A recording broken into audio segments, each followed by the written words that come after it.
안녕하세요. 사연에 빠지다의 DJ 민영입니다. 오늘 사연자는 사랑과 전쟁에서 나올 법한 막장 드라마 속 주인공이 되었다는데요. 과연 어떤 사연인지 들어보시겠습니다. 오늘도 두 가지 사연이 준비되어 있는데요. 끝까지 들어주실 거죠? 그럼 바로 시작할게요. 구독과 좋아요 잊지 말고 꾹 눌러주세요. 안녕하세요. 저는 40대 남자입니다. 저는 최근 아주 거지 같은 일을 당했습니다. 아무리 생각해도 가슴이 답답하고 속이 상해서 잠도 제대로 잘 수가 없을 정도였어요. 사실은 최근 제가 아내와 이혼했습니다. 저는 아내를 정말 많이 사랑했어요. 대학 때 CC로 만나 연애만 10년이에요. 저의 20대를 몽땅 다 아내에게 바쳤다고 해도 과언이 아닙니다.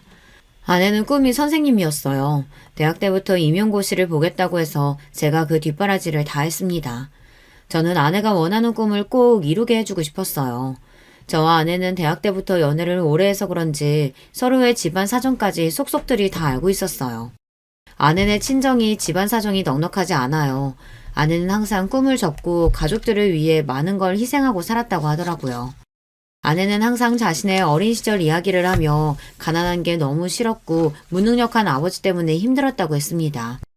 남들이 들으면 자식이 무슨 그런 소리를 하냐고 못됐다고 할 수도 있지만 저는 그렇게 생각하지 않았어요. 저는 아내가 이해됐습니다. 저도 넉넉하지 않은 집안에서 장남으로 자라면서 동생을 위해 많은 걸 희생하며 살았어요. 대학 때 외국으로 교환학생을 갈 기회도 있었는데 부모님이 절대 안 된다고 하셨어요. 전액 지원받고 갈 수 있는 거라 돈도 안 드는데도 부모님은 절대 안 된다고 하셨죠. 제가 교환학생으로 가버리면 지금 당장 아르바이트해서 부모님께 보내는 생활비도 못 보내고 취직도 늦어질 테니 절대 안 된다고 하셨어요. 그때는 부모님이 너무도 원망스러웠습니다. 대학도 원래 가고 싶었던 대학이 있었는데 그 대학은 학비가 비싸서 못 가고 전액 장학금을 받을 수 있는 대학으로 들어왔어요.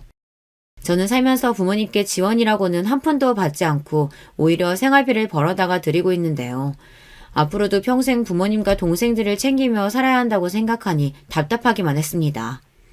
그러던 중 아내를 만난 거예요. 저와 아내는 많이 닮았습니다. 둘 다 비슷한 가정 환경에서 힘들게 자라다 보니 생각하는 것도 비슷하고 통하는 게 많았어요. 그러다 보니 아내가 더 안쓰럽게 느껴져서 아내만은 자신의 꿈을 꼭 이루게 해주고 싶었습니다.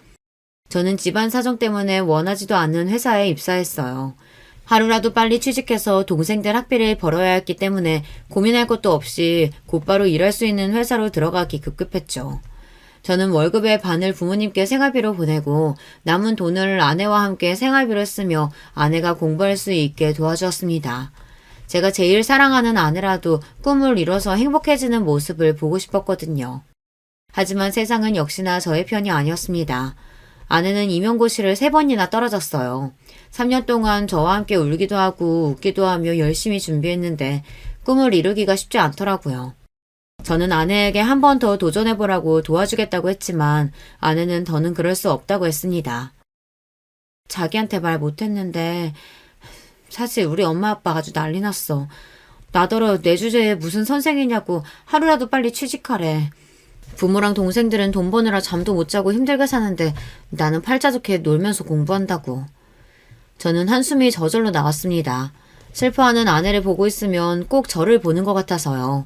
저는 끝까지 아내를 말려보려고 했지만 소용없었습니다. 당시에 아내의 막내 동생이 고3이었는데 공부를 꽤 잘했어요. 의대도 갈 수 있는 성적인데 집에 돈이 없어서 고민하고 있다고 하더라고요. 아내는 본인의 꿈을 접고 동생이라도 꿈을 이룰 수 있게 돕겠다고 했습니다. 그러고는 곧바로 여기저기 면접을 보러 다녔어요. 그것 또한 쉽지 않았습니다. 대학 졸업하고 임용 준비하는 동안 나이는 먹었는데 경력이 없으니 취직이 쉽지 않더라고요. 그러다가 아내는 한 중소기업에 합격해서 입사하게 됐습니다. 근데 자기 합격한 회사 면접 봤을 때 사장이 좀 이상하다고 하지 않았어? 제 기억에 합격한 회사 면접 자리에 갔을 때 대표가 좀 이상한 사람이라고 들은 것 같은데 합격했다고 하니 좀 찝찝하더라고요. 회사가 작아서 그런지 대표도 젊은 사람인데 면접 자리에서 나 보자마자 키랑 몸무게를 물어보더니만 남자친구 있냐고 물어보더라고. 완전 양아치같이 생겼어. 그거 완전 또라이네. 면접 보는데 키랑 몸무게를 왜 물어봐? 그리고 남자친구는 도대체 왜 물어보는데? 그래서 자기는 남자친구 있다고 했어? 저는 내심 아내가 어떻게 대답했을지 궁금해서 물어봤습니다. 아니, 남자친구는 없고 결혼할 사람은 있다고 했지. 오, 잘했네, 잘했어. 그래도 뽑은 거 보면 완전히 또라이는 아닌 건가? 그래도 이 회사라도 붙어서 얼마나 다행이야. 내가 빨리 취직해야 우리도 빨리 결혼하지. 아내는 저와 만나는 동안 자주 결혼 이야기를 했습니다. 평소 가족들에게 기댈 수 없이 살다가 저와 있으면 마음도 편하고 너무 든든해서 하루라도 빨리 저와 부부가 되고 싶다고 입버릇처럼 말했어요. 저도 마찬가지였습니다. 평생 제 인생에 여자라고는 아내밖에 없었기 때문에 언제 하더라도 아내와 꼭 결혼하고 싶었어요. 그렇게 저와 아내는 결혼했습니다.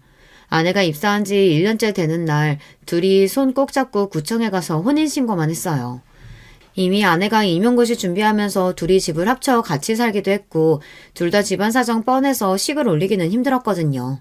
저는 아내에게 너무 미안해서 꼭 돈을 모아 식을 올리자고 했습니다. 하지만 아내는 괜찮다고 했어요. 결혼식이고 웨딩 촬영이고 다 필요 없고 저만 있으면 된다고 했습니다. 저는 아내의 그 말을 철석까지 믿었어요. 우리 두 사람은 운명이라고 믿었거든요. 그런데 결혼은 연애와 달랐습니다. 둘이서 좋아서 꽁냥거리면서 살 때와는 많은 것이 달라졌어요. 특히나 저나 아내나 둘 다 집안 사정이 좋지 않다 보니 매번 사건 사고가 끊이지 않았습니다. 한 번은 이런 적이 있었어요. 저희 아버지께서는 70이 다 되신 나이까지 공사 현장에서 노동자로 일하셨어요. 흔히들 막노동이라고 비하해서 말하지만 저는 그 말을 정말 싫어해요. 아버지께서 지난 30년 동안 일하시는 걸 옆에서 지켜봐온 저로서는 아버지께서 얼마나 성실하게 쉬지 않고 가족들을 위해 희생하셨는지 잘 아니까요. 이제 저도 결혼해서 잘 살고 있고 동생들도 다 자기 목하면서 살고 있으니 어머니 수술하게 돼도 그 정도는 저희가 할 수 있어요. 그러니까 아버지까지 몸 상하시기 전에 좀 쉬세요. 에휴, 말도 마라. 내가 지금까지 너 장남이라고 평생을 부담 주고 미국도 못 가게 발목 잡았던 거 생각하면 아직도 눈물이 나. 그때 좀 힘들어도 참고 그냥 네가 하고 싶은 대로 하게 둘걸. 아휴, 젊어서 우리 장남 고생시킨 것만 생각하면 아버지가 미안해. 말년이 아버지가 너희 엄마 책임지고 잘 살 거니까 우리 걱정은 말고 너는 너대로 네 가정 꾸리고 행복하게 살아. 저는 아버지께서 모르시는 줄 알았습니다.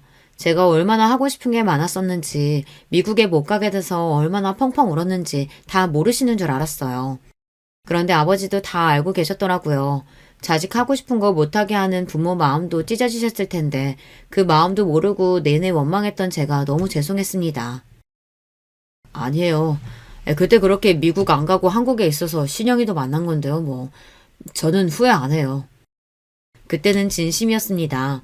미국을 못 가게 된 건 당연히 아쉬웠지만 만약 제가 그때 미국에 갔다면 지금의 아내를 만나지 못했을 거예요.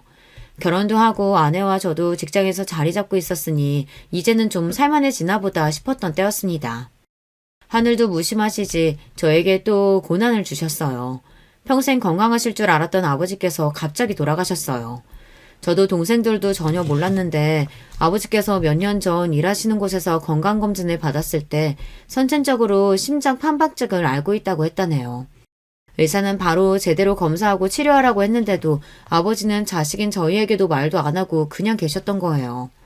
어머니에게는 은연중에 이야기하셨다는데 어머니께서 바로 병원에 가보라고 했는데도 아버지는 어차피 선천적으로 알아오던 질병인데 지금까지 별다른 불편함 없이 살아왔으니 그냥 둬도 된다고 생각하셨대요. 결국은 그대로 뒀다가 문제가 생긴 거죠. 연세도 많으신데 무리해서 일하시다가 심근경색이 와서 그대로 쓰러져 손도 못 써보고 돌아가신 거예요. 저는 어릴 때부터 이런 점이 너무 화가 나고 답답했습니다. 기본적으로 사람이 아프면 병원에 가고 배가 고프면 밥을 차려 먹는 거잖아요. 저희 부모님은 그런 기본적인 것을 중요하게 생각하시지 않았어요. 웬만한 감기나 몸살 같은 건 절대 병원에 안 가고 대충 집에 있는 약이나 먹으면 끝이었죠. 워낙 돈이 없으니 병원에 가는 돈이 다 사치라고 생각했어요. 부모님은 저희에게도 그랬어요.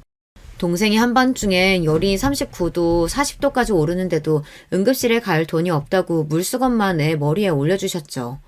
당시에 제가 국민학교 5학년, 6학년 정도 됐었는데 제가 보기에도 동생 상태가 너무 안 좋아 보여서 무서울 정도였는데도 부모님은 그대로 동생을 뒀었습니다. 결국은 제가 제 돼지저금통을 뜯어서 택시를 타고 응급실에 다녀왔어요. 의사 선생님 말씀이 폐렴이라고 바로 입원해야 한다고 하더라고요. 그때 느낀 게 부모가 돈이 없으면 자식도 낳으면 안 되는 거구나 라고 생각이 들었습니다. 만약 그날 제가 동생을 데리고 응급실에 가지 않았다면 동생에게 큰 일이 생겼을 수도 있으니까요. 먹는 것도 마찬가지예요. 저는 부모님께서 하루 3끼를 꼬박 차려 드시는 걸 본 적이 없어요. 하루 2끼 챙겨 드시면 많이 드신 겁니다. 그것도 고작 밥에 김치에 반찬 한두 가지 꺼내 드시는 건데도 잘 안 드세요. 그러니 저나 동생은 외식이나 배달 같은 건 거의 먹어본 적이 없죠. 그래서 제가 중학교 때부터 아르바이트를 한 겁니다. 아버지 상황이 항상 안 좋다 보니 용돈은 뭐 받을 수도 없는 건 당연했어요. 그러다 보니 제 용돈은 제가 벌어야 했습니다. 그래도 중학교 때까지는 제가 번 돈으로 동생들 간식도 사주고 용돈도 줄 수 있었는데 고등학교에 들어가면서부터는 제가 아르바이트해서 번 돈도 일부는 아버지께 드려야 했어요. 어머니께서 큰 수술을 받아서 병원비로 달에 몇백씩 들어갔거든요. 지금만 생각해보면 아버지의 마음을 아예 이해 못하는 건 아니에요. 어머니께서 평생 심장병으로 아파서 매일 병원 신세를 졌었는데 당신까지 심장에 문제가 있어서 병원에 다니기 시작하면 자식들이 고생할 게 뻔하니 그냥 얘기하지 말자 싶으셨던 것 같기도 해요. 아무리 그래도 그렇지 어떻게 이렇게 허망하게 가실 수 있는지 모르겠어요. 아버지께서 그렇게 돌아가시는 바람에 자식인 저는 한참을 후회하며 마음 아파해야 했으니까요. 하지만 마음껏 힘들어할 수도 없었던 게 현실로 닥친 문제가 있었습니다. 바로 어머니였어요. 어머니께서 젊어서부터 여러 번의 수술과 병원 치료를 받으면서 몸이 좋지 않으셨어요. 기저귀도 차고 계셨고 거동도 쉽지 않아 휠체어 생활을 하십니다. 아버지가 계실 때는 아버지께서 일하시면서도 모든 간호를 다 하셨어요. 그런데 아버지께서 갑작스레 돌아가셨으니 어머니의 간호도 문제였죠. 남동생이 부모님 댁에서 같이 살고 있긴 했지만 아직 결혼도 안 한 젊은 남동생이 어머니를 모시기에는 무리가 있었습니다. 나도 한다고 하는데 내가 하는 게 엄마도 힘든가 봐. 씻겨준다고 해도 자꾸만 싫다고 하고 목욕 도우미 불러도 영 마땅치 않으니 자꾸 안 씻으려고 해. 기저귀는 뭐 말도 못하고. 저야 일찍이 본가에서 나와 살았으니 몰랐었는데 아버지께서 고생을 많이 하셨겠더라고요. 어머니께서 젊어서부터 투병 생활을 오래 하셔서 성격도 좀 예민하고 사람을 가리세요. 그런 분이 생판 모르는 남이나 남자인 아들들에게 자신의 수치스러운 부분을 보이기 싫어하셨죠. 저도 어떻게 해야 하나 고민하고 있었는데 동생이 철없는 소리를 하더라고요. 엄마 그냥 형이랑 형수가 모시고 살면 안 돼요? 형수는 같은 여자니까 좀 나을 거 아니에요. 순간 저도 너무 당황해서 말문이 턱하고 막히고 말았습니다. 남동생은 아직 나이도 어리고 결혼도 안 해서 뭘 너무 모르고 한 소리예요. 그런데 그 순간 아내가 정색을 했습니다. 그게 말이 돼요? 제가 딸도 아니고 며느리인데 어떻게 도련님보다 제가 편하실 수가 있어요. 당연히 자식이 더 편하죠. 그러니까요. 형도 있으니까 하나보다는 둘이 더 낫겠죠. 그만해. 진영이도 나도 둘 다 바쁜데 어머니를 어떻게 돌봐. 그리고 앞으로 애도 낳아야 하는데 당연히 말이 안 되지. 와, 형 대박이다. 이 상황에 아직 생기지도 않은 형 자식 걱정부터 하는 거야? 나는 이러고 살면 장가나 갈 수 있겠어? 저와 동생은 어릴 때부터 가난한 집안에서 서로 의지하고 살아서 평생 이런 문제로 싸울 일이 없을 줄 알았는데 제 착각이었더군요. 집안에 워낙 비빌 언덕이라고는 없으니 더 예민해졌어요. 남동생 말도 아내의 말도 맞았습니다. 다 살기 힘들고 바쁜데 어머니를 모신다는 건 말도 안 되는 문제였어요. 장남인 제가 미리 방법을 생각했어야 했는데 저도 모르게 동생이 어머니와 같이 살고 있다는 이유로 동생에게 다 떠넘기고 있었는지도 모르겠어요. 알겠어. 내가 어머니 계실 곳 좀 찾아볼 테니까 그때까지만 서로 도와가면서 어머니 돌보자. 그 자리에서는 이야기를 일단락하고 제가 어머님이 계실 요양병원이나 요양원을 알아보기로 했어요. 그런데 생각보다 비용이 많이 들더라고요. 어머니는 등급이 높지 않아서 바로 요양원에 들어가기엔 무리가 있었고 지병도 있으셔서 요양병원으로 가야 했는데 가격이 달에 무조건 100만 원 이상씩 들어가더라고요. 생각지도 못했던 부분이라 아내와 상의가 필요할 것 같아 저는 조심스레 아내에게 상의했습니다. 어머니 계실 요양병원 알아보긴 했는데 비용이 꽤 들어가서 진우랑 같이 부담해도 달에 70, 80은 생각해야 할 것 같아. 저는 제가 형이니 당연히 동생보다 더 부담해야 한다고 생각했어요. 그런데 아내는 제 말에 기분이 상했는지 버럭 화부터 내더군요. 70, 80? 우리가 그런 돈이 어딨어. 둘 월급 가지고도 생활하기 빠듯한데. 그리고 아버님, 어머님이 사시던 집에 도련님이 살고 있잖아. 그럼 당연히 도련님이 더 많이 내야지. 우리가 왜 더 많이 내? 남이 보기엔 아내의 말이 맞는지도 모릅니다. 하지만 우리는 가족이잖아요. 부모님이 샀던 집이라고 해봐야 자가이긴 해도 얼마 되지도 않은 작은 빌라인데 아내가 그 집 이야기까지 할 줄은 몰랐어요. 아내의 말에 저도 괜히 서운해서 말이 좋게 나가지 않았습니다. 어머니가 돌아가신 것도 아니고 진우가 그 집을 가겠다고 하는 것도 아닌데 당신은 지금 그 이야기가 왜 나와? 몰라. 난 우리 집 일만으로도 머리 아프니까 당신 집 일은 제발 당신이 좀 알아서 해. 난 어머니 요양병원 들어가셔도 일절 신경 못 쓰니까 그런 줄 알고. 당신 말이 너무 심한 거 아니야? 당신 집이라니. 난 처가에 일 있을 때마다 우리 집 일이라고 생각하고 다 도왔는데 어떻게 그렇게 말을 할 수가 있어? 또 그 얘기. 내가 도와달라고 한 것도 아니고 자기 마음대로 도와줘놓고 매일 생색이지. 저도 이런 이야기까지 하려고 한 건 아니었는데 아내가 너무 치사하게 나오니 저도 모르게 말이 튀어나오더군요. 하지만 아내에게 서운한 건 어쩔 수 없었어요. 막내 처남이 의대에 합격했는데도 돈 때문에 망설인다고 그래서 제가 처남 의대 졸업할 때까지 등록금을 계속 냈습니다. 물론 아내와 함께한 일이지만 우리 형편에 쉬운 일은 아니었습니다. 심지어 나중에는 저도 돈이 부족해서 주말에 아르바이트까지 하면서 번 돈을 줬어요. 그러면서도 저는 일절 말 한마디 하지 않았습니다. 그리고 불만도 없었어요. 이제 모두 다 가족이니 당연히 해줄 수 있는 일이라고 생각했거든요. 그런데 아내는 제가 어머니를 모시겠다는 것도 아니고 요양병원에 모시겠다는 건데 그 비용을 내는 것조차도 싫다고 화를 내잖아요. 저로서는 아내가 원망스러웠죠. 결혼 전부터 서로 집안이 힘든 것도 알고 있었고 그래서 우리 둘 다 고생할 거 알고 있었지만 이게 막상 현실로 닥쳐서 살다 보니 어느새 저나 아내나 둘 다 지쳤나 보더라고요. 사실 저나 아내나 직접적으로 말하지 않아도 마음에 앙금이 조금 있었던 게 둘 사이에 몇 년째 묵혀놓던 문제가 있었기는 했어요. 바로 아이 문제입니다. 결혼 전에는 아내와 저 둘 다 당연히 아이를 갖고 싶어 했어요. 저나 아내나 둘 다 아기들을 너무 예뻐해서 연애할 때부터 결혼하면 애는 꼭 2명 이상은 낳자고 이야기는 했습니다. 그때는 둘 다 대학생이었으니 뭘 모르고 순진했던 거죠. 현실이 그렇지가 않더군요. 결혼 초기에 아내가 들어간 직장에서 처음엔 적응을 잘 못했어요. 그래서 종종 회사를 그만두고 싶다고 옮기고 싶다는 이야기를 하더라고요. 저도 아내의 마음을 이해하긴 했지만 바로 그만두라고 말할 수가 없었던 게 아내가 임용 준비하느라 남들보다 취직을 늦게 하기도 했고 그 회사도 어렵게 입사한 거라 섣불리 그만두라고 할 수가 없었어요.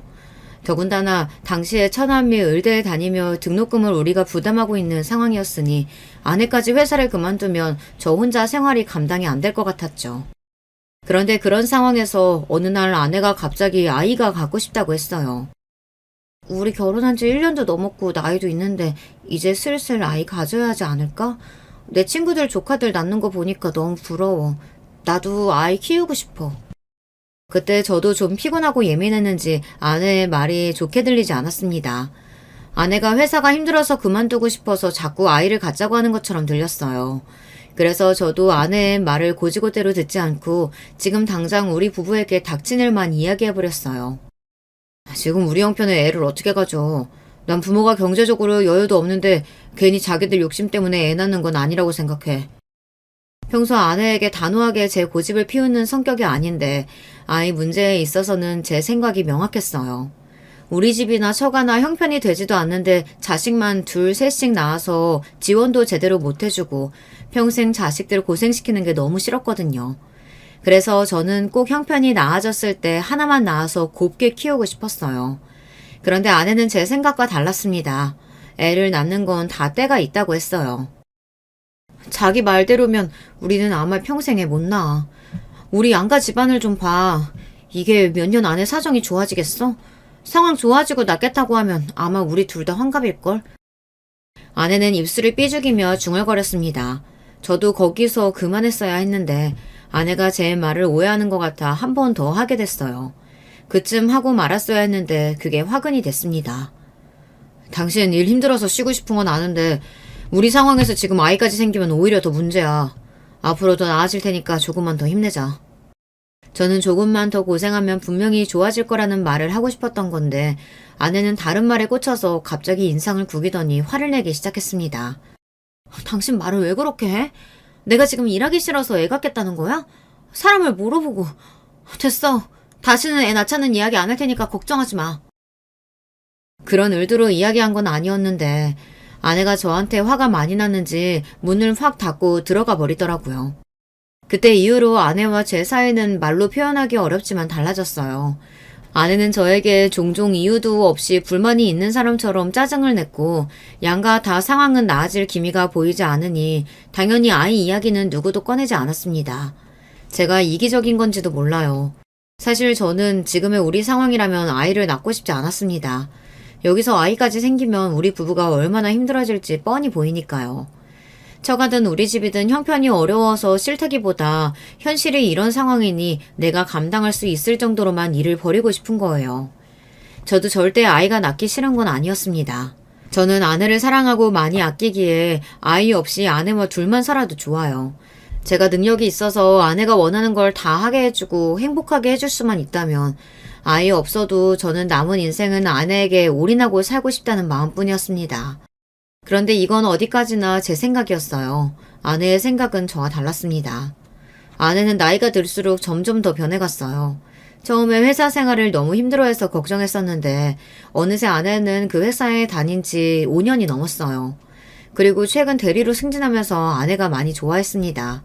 지금까지 고생한 걸 보상받은 것 같아 너무 기쁘다고요. 아내의 승진에 저도 기분이 좋아서 그날은 아내가 좋아하는 케이크를 사서 집에 들어갔어요. 같이 파티를 하려고요. 그런데 아내는 12시가 넘을 때까지 집에 들어오지 않았습니다. 최근 회사 동료 몇 명과 친해졌다면서 자주 만나서 술도 먹고 놀고 오는 건 알고 있었는데 그래도 승진 파티를 하자고 제가 연락했는데도 연락도 없고 집에도 들어오지 않으니 기분이 좋지 않더라고요. 제가 몇 번이나 메시지를 보내고 전화를 했는데도 아내는 답이 없었습니다. 그러더니만 결국 새벽 2시가 넘어서야 술에 잔뜩 취해서 들어왔어요. 내가 승진 파티 하자고 메시지 보낸 거 못 봤어? 어디서 먹었길래 이렇게 늦게까지 먹었어? 택시 타고 들어온 거야? 메시지에 답도 없고 카드 내역을 봐도 택시를 타고 온 기록이 없길래 걱정돼서 물었어요. 그런데 아내는 갑자기 화를 내며 저에게 소리를 질렀습니다. 아, 시끄러. 회사 사람들이 승진 축하하자고 계속 마시라는데 그럼 어떡해. 그리고 사장님이 택시비 줘서 택시 타고 왔거든? 쪼잔하게 매일 택시 탔나 안 탔나 좀 물어보지 좀 마. 아니, 내가 언제 쪼잔하게 굴었다 그래. 매일 택시 탔나 안 탔나 물어보고 오랜만에 입은 옷 보면 샀냐고 자꾸 물어보고 그게 쪼잔한 거야. 내 돈으로 내가 택시 타고 옷 사는데 왜 자꾸 잔소리야? 저는 순간 기가 막혀서 어안이 다 벙벙했습니다. 회사에서부터 여자 혼자 택시 타고 오는 게 걱정돼서 물은 건데 아내는 제가 택시비를 썼다고 잔소리하는 것처럼 들렸나 봐요. 옷도 그래요. 처음 보는 옷 같아서 예쁘다고 관심을 보인 건데 그게 또 옷 샀냐고 물어보는 것처럼 들렸나 봐요.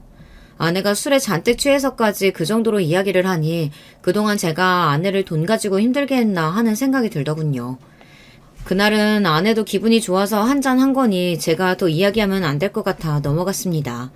우리는 부부고 가족이니 아무 때나 축하하면 되니까요. 그런데 저희는 결국 아내 승진 파티를 하지 못했습니다. 아내는 대리로 승진하고 나서 전보다 더 바빠졌거든요. 같은 직장인인 제가 이상하다고 느껴질 정도로 아내는 바빴어요. 거의 매일 야근에 주말에도 일이 있다고 회사에 출근했습니다. 그리고 더 이상한 건 아내의 카드 기록이에요. 이상하리만큼 카드를 쓴 내용이 없어요. 더군다나 지하철을 타고 다니는 아내가 교통비도 전보다 절반밖에 나오지 않았죠. 저는 아무래도 의아해서 아내에게 카드값이 왜 이렇게 조금 나오냐고 괜히 돈 걱정하느라 안 쓰는 거냐고 물었어요. 저는 아내 걱정이 돼서 물은 건데 그날도 아내는 예민한 얼굴로 오히려 짜증을 내더군요. 아 정말 당신 요즘 왜 이렇게 귀찮게 꼬치꼬치 물어봐? 회사 동료 중에 차 산 사람이 있어서 근처까지 데려와줘서 지하철 안 타서 그래. 진짜 별걸 다 물어보네. 부부끼리 물어볼 수도 있지 왜 그렇게 짜증을 내? 아 몰라. 나 요즘 회사 일 많아서 피곤하고 예민하니까 자꾸 건들지 마. 제가 무슨 이야기를 할 때마다 아내는 회사 핑계를 댔습니다. 대리되고 나서 일이 많아져서 예민하다고요. 아내의 행동이 전과는 달라진 게 저는 내내 신경이 쓰였어요. 여자의 촉만 무서운 게 아닙니다. 남자 촉도 무시 못해요. 최근 아내가 하고 다니는 짓이 아무래도 이상하더니만 역시나 아내는 저에게 숨기는 게 있었어요. 글쎄, 불륜 현장을 저에게 딱 걸리고 말았습니다. 최근 들어 회식도 많고 야근도 많아지더니만 그 직장을 5년 넘게 다니는 동안 한 번도 없었던 야유회에 간다고 하더라고요. 지금까지 5년 넘게 한 번도 야유회 같은 거 간 적 없었잖아. 갑자기 웬 야유회? 어디로 가는데? 저는 아무래도 최근 아내의 행동이 이상한 점이 많아 꼬치꼬치 울었어요. 그러자 아내는 제 말이 귀찮다는 듯 미간을 확 구기더라고요. 지난 5년 동안은 일반 사원이었고 나 대리로 승진했잖아. 대리 이상급만 가는 야유회야. 사장님의 별장으로 가는 거라 사장님도 오신대. 저도 직장 생활을 10년 가까이 했지만 대리급 이상만 가는 야유회라는 건 생전 처음 들어봅니다. 무슨 대단한 프로젝트가 있는 것도 아니고 직원 20명도 안 되는 작은 회사에서 아무래도 이상했죠. 아무리 그래도 그렇지 주말까지 끼고 4일은 너무 긴 거 아니야? 직원도 별로 없는 회사에서 굳이 여름 휴가도 아니고. 저는 아무래도 찝찝하다 보니 자꾸만 혼자 중얼거리게 됐습니다. 어느 회사가 야유회를 주말까지 껴서 4일이나 가나 해서요. 지금 우리 회사 작다고 무시하는 거야? 사장님이 큰맘 먹고 승진한 직원들이랑 단합하고 싶으시다는데 그럼 어떡해. 나라고 뭐 노인네들이랑 가고 싶은 줄 알아? 나도 가면 상사들 챙기느라 힘들어. 제 말이 거슬렸는지 아내는 인상을 구기면서 소리를 버럭 질렀습니다. 그 모습을 보니 제가 괜한 상상을 하고 아내를 의심했나 싶었어요. 직장 생활이라는 게 원래 다 상식적이지 않은 일도 많은 법인데 제가 너무 예민하게 굴었다 싶었죠. 저는 아내에게 미안해서 제가 좀 예민했다고 사과했어요. 주말인데 자기랑 있어주지 못하고 나도 혼자 가서 미안한데 회사 일인데 어떡해. 당신이 좀 이해해줘. 아내는 마지막까지 회사 일이라고 본인도 가고 싶지 않지만 어쩔 수 없다고 했습니다. 저는 누구보다 아내의 말이 사실이기를 바랬습니다. 그런데 절망적이게도 아내의 말은 사실이 아니었어요. 아내가 야외를 떠나기 하루 전날이었습니다. 아내는 방에서 짐을 싸고 있었고 저는 거실에서 텔레비전을 보고 있었어요. 그때였습니다. 거실에 있는 아내의 핸드폰이 드르륵 울렸어요. 저는 슬쩍 아내의 핸드폰을 봤습니다. 연락이 온 건 아내 직장 사람들과의 단톡방 같았습니다. 그런데 내용이 좀 이상했어요. 오대리님, 내일부터 휴가인데 밤늦게 죄송해요. 내일 미팅 건으로 과장님께서 중요하게 확인할 게 있다고 내일 오전에 잠깐 전화 달라고 하셔서요. 여행 떠나시기 전에 과장님께 연락 부탁드릴게요. 저는 순간 제가 잘못 본 건 아닌가 싶었습니다. 저는 눈을 크게 뜨고 한 번 더 메시지 내용을 확인했어요. 그런데 제가 잘못 본 게 아니었어요. 아내 말로는 분명 내일 대리급 이상은 다 같이 가는 야유회라고 했는데 단톡방에서는 아내 휴가라고 하더군요. 심지어 아내 바로 위에 상사인 과장은 야유회에 가지도 않았어요. 저는 순간 느낌이 쎄했습니다. 아내는 분명 저에게 거짓말을 한 게 확실해요. 저는 아무래도 이상해서 아내의 핸드폰을 확인한 김에 다른 메시지 내용도 확인해 보려고 했습니다. 그런데 직장 단톡방 외에는 다 비밀번호로 잠겨 있더군요. 저는 점점 더 가슴이 답답해졌어요. 이게 바로 물증만 있고 증거는 없는 상황이었죠. 저는 그날 밤 머릿속이 복잡해서 잠을 한숨도 자지 못했습니다. 혼자 별의별 상상을 다 했어요. 이대로 있다가는 돌아버릴 것 같아 가만히 있을 수가 없었습니다. 저는 아내가 야유회에 가는 게 진짜인지 제 두 눈으로 확인해야 했습니다. 다음날 저는 회사에 병가를 내고 아내의 뒤를 따라가기로 했어요. 그런데 마음속으로 절대 아니었으면 하면서 마음 졸였던 일이 현실이 되어 돌아왔습니다. 아내는 분명 회사 앞에서 직원들이랑 다 같이 만나 버스를 타고 이동한다고 하더니만 집에서부터 슬슬 걸어서 내려가더니 지하철역 앞에서 누군가 기다리는 것 같더군요. 잠시 후 요란한 소리를 내며 스포츠카 한 대가 아내 앞에 섰어요. 그리고 아내는 그 차의 조수석에 올라탔어요. 제가 바로 뒤쪽 차에 타 있어서 스포츠카 안에 사람이 누군지 가늠할 수 없었지만 남자인 건 분명합니다. 아내가 조수석에 탈 때 잠깐 보였던 운전석 실루엣이 덩치가 제법 큰 남자였어요. 앞서가는 스포츠카를 쫓으며 저는 별의별 생각을 다 했습니다. 운전석에 앉은 남자는 누구일까? 아내는 나에게 야유회에 간다고 말하고 지금 도대체 어디를 가고 있는 걸까? 별의별 생각이 다 들었어요. 무슨 정신으로 운전했는지도 모를 정도로 혼미한 와중 아내가 탄 스포츠카는 고속도로를 타더니 동해까지 달렸습니다. 잠시 후 해수욕장에 도착한 스포츠카는 드디어 주차를 했어요. 저는 스포츠카의 뒤에 차를 세우고 아내가 내리기를 주시했습니다. 그때였어요. 스포츠카에서 아내와 남자가 내렸습니다. 그러고는 연인처럼 팔짱을 끼고 바닷가로 걸어갔어요. 그리고는 둘이 좋아서 시시덕거리더니만 입술을 쪽쪽 맞췄습니다. 그 모습을 보는데 저는 온몸에 소름이 돋고 피가 거꾸로 솟는 것만 같았습니다. 지금이라도 당장 달려가 아내와 상간남 자식을 떼어놓고 싶었지만 도저히 발이 떨어지지 않았습니다. 그때였어요. 이 연놈이 입술을 쪽쪽 맞추더니 몸이 달아올랐는지 급하게 차에 올라탔어요. 그러더니만 스포츠카는 근처의 호텔로 향했습니다. 저는 믿을 수 없는 이 끔찍한 상황을 어떻게 해야 할지 몰라 심장만 벌렁거렸어요. 호텔에 도착한 두 연놈은 체크인을 하자마자 바로 엘리베이터를 탔습니다. 저는 곧장 비상구 계단을 찾아 정신없이 달렸어요. 두 연놈이 몇 층에서 내리는지 몰라 층마다 확인했습니다.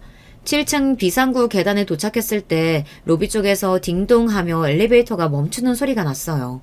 저는 곧장 비상구 계단문을 벌컥 열고 나가 호텔방 안으로 들어가려고 하는 두 연놈의 꼬리를 잡았습니다. 그리고 사력을 다해 달려 호텔 방문을 벌컥 잡아 열었어요. 엄마, 깜짝이야. 당신 뭐야? 당신이 왜 여기 있어? 호텔방 문을 닫으려는 순간 바로 문을 잡아 열었더니 안으로 들어가던 아내와 눈이 정면으로 마주쳤습니다.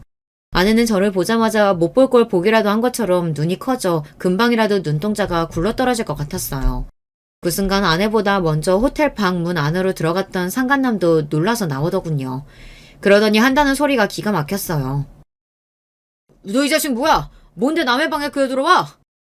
내가 누구냐고? 이 여자 남편이다, 이 자식아! 상간남의 뻔뻔한 모습에 눈이 돌아버린 저는 그대로 상간남에게 달려들어 주먹으로 얼굴을 세게 가격했어요. 온 힘을 다해 때렸더니 상간남은 그대로 바닥에 쓰러지더군요. 당신 뭐 하는 거야? 사장님 괜찮으세요? 아내는 그 순간 바닥에 넘어진 상간남에게 달려가더니 사장님 어쩌고 하면서 괜찮냐고 묻더군요. 아내의 입에서 흘러나온 사장님이라는 소리에 저는 저절로 얼굴이 구겨졌어요. 사장님? 이 새끼가 당신 회사 사장님이라고? 충격 그 자체였습니다. 아내와 바닷가에서 서로 부둥켜 안고 뽀뽀를 하고 호텔 방까지 같이 들어온 남자가 다름 아닌 아내가 다니는 직장의 사장 새끼라네요. 이 사람이 당신 지금 누구 얼굴 가격한 줄 알아? 내가 대림출반 사직이라고! 어디 감히 내 얼굴에 손을 대? 원래 바람 피우는 놈들은 다 이렇게 뻔뻔한 걸까요? 지가 남의 마누라 데리고 호텔방에 들어가 걸린 주제에 오히려 큰 소리를 치더군요. 덕분에 다른 방에 있던 손님들까지 다 나와서 오리를 구경했어요. 그래, 너 말 잘했다. 잘나신 대림출판 사장님께서 자기 회사 여직원을 데리고 호텔방에 와? 그것도 유부녀를? 아니, 이 사람이 지금 여기가 오지라고 무식하게 큰 소리야. 우리 여기 사람도 많으니까 좀 진정하고 방에 들어가서 얘기하죠. 그제야 상황 파악이 되는지 돼지 같은 사장놈은 그제야 저를 진정시키고 방에 들어가 이야기하자고 했습니다. 이 새끼가 남의 마누라 가로채놓고 너야말로 어디서 큰 소리야? 너 진짜 오늘 내 손에 죽어볼래? 사장 새끼 하는 짓이 갈수록 지랄이라 저는 참아줄 수가 없었어요. 이판사판 여기서 결판을 내야겠다 싶었습니다. 저는 다시 달려들어 한 대 더 치려고 하는데 순간 아내가 제 앞을 막고 섰어요. 그만해. 사람들 다 보는데 무식하게 뭐 하는 짓이야. 순간 저는 기가 막혀서 한숨이 절로 튀어나왔습니다. 아내가 이렇게 뻔뻔한 여자인 줄은 꿈에도 몰랐어요. 바람 피우는 장면을 딱 걸리고도 쪽팔린 줄을 몰랐죠. 뭐? 남편한테 거짓말하고 호텔방에 바람 피우러 온 주제 무식? 당신이야말로 정신 나간 거 아니야? 순간 이 여자가 정말 어젯밤까지 저와 한 입을 덮고 잔 여자가 맞나 싶더군요. 참, 꼴의 남편이라고. 당신 가진 거 없어서 둘이 식도 못 올리고 혼인신고만 하고 살았다며? 세상에, 남자가 얼마나 한심하고 능력이 없으면 요즘 같은 시대에 여자 드레스도 못 입혀보고 살게 하냐? 나 같아도 서러워서 딴 남자로 갈아타겠다. 아내의 태도에 황당해서 정신이 나간 와중 사장 새끼도 말 같지 않은 소리를 하더군요. 뭐야? 당신 지금 말 다 했어? 상간남 주제에 당신이 뭘 한다고 함부로 떠들어? 나랑 이 여자도 사랑해서 결혼했어. 연애를 10년 하고 결혼했다고. 잘못한 건 저 두 년놈들인데 제가 왜 더 잘못한 것처럼 무시를 당하고 서러워야 하는 걸까요? 저는 그 순간 제가 세상에서 가장 못난 놈이 된 것 같았습니다. 그만 좀 해. 그래도 내가 5년 넘게 다닌 회사 사장님인데 이 새끼 저 새끼 욕을 하면 어떡해. 이게 말이 된다고 생각하세요? 저 새끼가 자기한테나 사장이지 나한테도 사장입니까? 상간남 새끼한테 새끼라고 했다고 아내는 오히려 저에게 뭐라고 하더군요. 뭐라고? 당신 지금 내가 저 상간남 새끼한테 새끼라고 했다고 이러는 거야? 너 진짜 오신영 맞아? 나랑 10년 연애하고 결혼한 오신영 맞냐고? 그래, 나 오신영 맞아. 근데 지금 여기 있는 나도 오신영이야. 나도 이렇게 좋은 호텔에서 밥도 먹고 잠도 자고 싶어. 매일 거지 같은 집에서 돈 걱정하면서 구질구질하게 살고 싶지 않다고. 아내는 마치 이 순간을 기다리기라도 한 것처럼 울분을 토해냈습니다. 자신이 바람을 피운 게 꼭 나 때문인 것처럼 본인이 억울해서 소리쳤어요. 아내와 사는 동안 같이 누워서 드라마나 영화를 보며 그 속에 나오는 상간남 상간년들을 보며 함께 손가락질하며 본 적이 있어요. 어쩜 저렇게 사람을 속이고 더러운 짓을 할 수 있냐고요. 그러던 아내가 자신은 잘못한 게 하나도 없는 것처럼 저에게 적반하장으로 굴었습니다. 심지어 저와 사는 게 구질구질하다네요. 내가 이 구질구질한 현실에서 벗어나려고 얼마나 노력했는지 당신이 제일 잘 알잖아. 연애할 때부터 내내 당신 뒷바라지하고 결혼해서는 천하물사 만들겠다고 우리 애도 안 갖고 일만 하면서 그렇게 아등바등 열심히 살았잖아. 근데 당신이 이제 와서 어떻게 나한테 이래? 말을 하면 할수록 제 처지가 너무 처량하고 불쌍해서 저절로 눈물이 펑펑 쏟아졌습니다. 그런데 그 순간 아내는 너무도 차가운 눈빛으로 저를 쏘아보며 한심하다는 듯 한숨을 쉬었어요. 또 그 얘기야? 그래, 나도 알아. 나 임용 준비하는 동안 당신이 내 뒷바라지하고 결혼해서 사는 동안 우리 집 챙기느라 고생한 거. 근데 누가 그렇게 해달라고 시켰어? 당신이 좋아서 한 거잖아. 그때 아내의 차가운 눈빛을 생각하면 저는 아직도 자다가 자리에서 벌떡벌떡 일어날 정도로 심장이 뜁니다. 그 순간 알았거든요. 아내는 저에게 마음이 조금도 남아있지 않다는 걸요. 그리고 더 황당했던 건 사장놈의 제안이었어요. 내가 이래봬도 한 회사의 사장이잖아요. 직원이랑 바람난 거 알면 우리 회사 쫄딱 망해. 그럼 오신영 씨나 남편한테도 좋을 거 없잖아. 내가 이 자료로 현금 5억 준비해서 줄 테니까 제발 이 일은 우리끼리 비밀로 합시다. 별 미친놈이 다 있더군요. 저는 피가 거꾸로 솟는 것만 같은데 제발 비밀로만 해주면 5억을 주겠답니다. 저는 순간 이 사장 새끼를 죽일까 싶기도 했지만 5억이란 돈이 계속 눈앞에 아른거렸어요. 그때였습니다. 옆에 있던 아내가 코웃음을 치더니 저를 흘겨봤어요. 그러더니 한다는 말이 가관이었습니다. 뭘 고민하는 척을 해. 당신 돈 좋아하잖아. 이왕 이렇게 된 거 그냥 5억 받아. 나랑 이혼하고 그 돈으로 행복하게 살면 되잖아.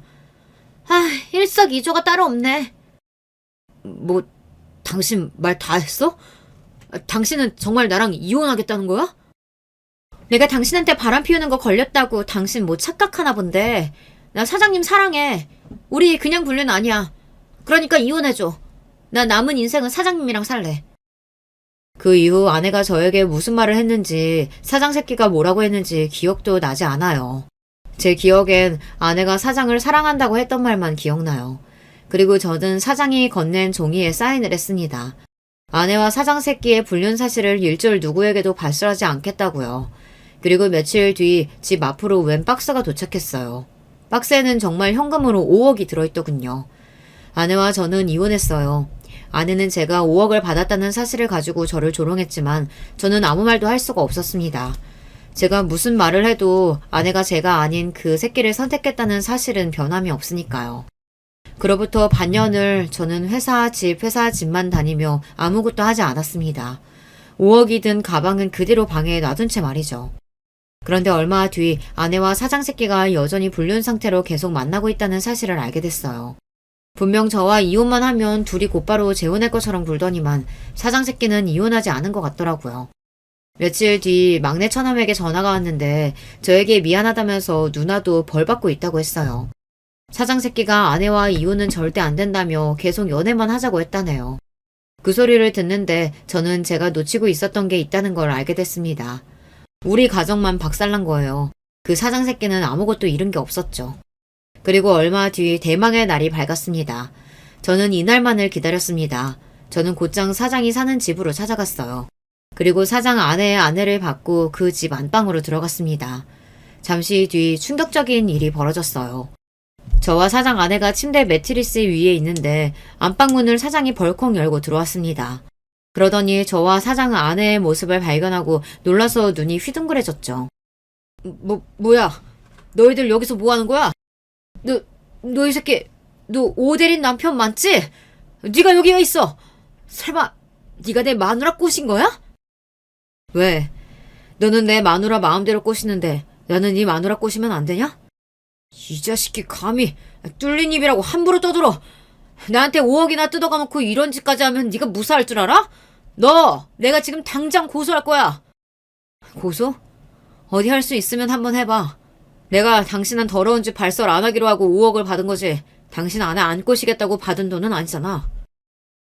그랬습니다. 제가 사장 새끼와 아내의 불륜 사실을 어디서도 발설 안 하겠다고 했지 다른 걸 약속한 건 아니니까요. 그때였어요. 그때까지도 얌전히 입을 닫고 있던 사장 아내가 갑자기 자리에서 벌떡 일어나더니 사장에게 달려들었어요. 그러더니 말도 안 되는 일이 벌어졌습니다. 저는 제 두 눈으로 보고도 믿기지 않았어요. 글쎄 사장 아내가 침대에서 번쩍 높이 점프를 하더니만 사장의 얼굴을 그대로 날려차기로 차버렸어요. 이 미친 인간. 너 설마 또 바람 피웠니? 너 내가 분명히 경고했지? 한 번만 더 바람 피우면 그때는 내 속에 죽는 거라고. 아, 아파, 여보. 여보, 내 말 좀 들어봐. 이게 어떻게 된 일이냐면, 듣긴 뭘 들어. 딱 보니까 이 아저씨가 당신 상간녀 남편이구만. 이 더러운 인간이 이제 하나하나 유부녀까지 건드려? 너 미친 거 아니야? 사장 새끼는 찌질해도 너무 찌질했습니다. 알고 보니 이 새끼가 바람을 피운 게 제 아내가 처음이 아니더라고요. 그리고 더 놀라운 사실은 사장 아내가 소시적 태권도 국가대표였다네요. 어쩐지 날라차기가 예사롭지가 않았어요. 그 순간 더 놀라운 광경을 목격하고 말았어요.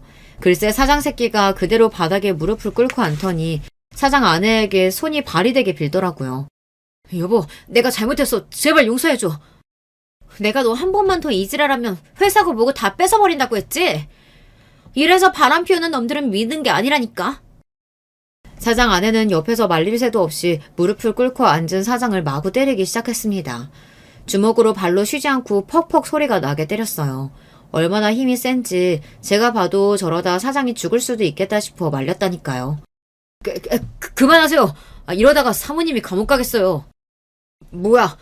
그러고 보니 너네 둘이 바람 피운 주제에 어디서 큰 소리야? 그제야 사장 새끼도 정신이 좀 들었는지 제가 자기 아내 팔을 잡고 말리는 모습을 보더니 갑자기 눈이 획 돌아서는 저에게 달려들려고 하더군요. 그 순간 사장 아내가 제 앞을 가로막고 섰습니다. 웃기고 있네. 우리가 바람을 피우긴 뭘 피워. 이분 우리 집 침대 매트리스 배달하러 오신 분이야. 내가 매트리스 위에 커버 좀 씌워달라고 해서 도와주고 있던 중이었다고.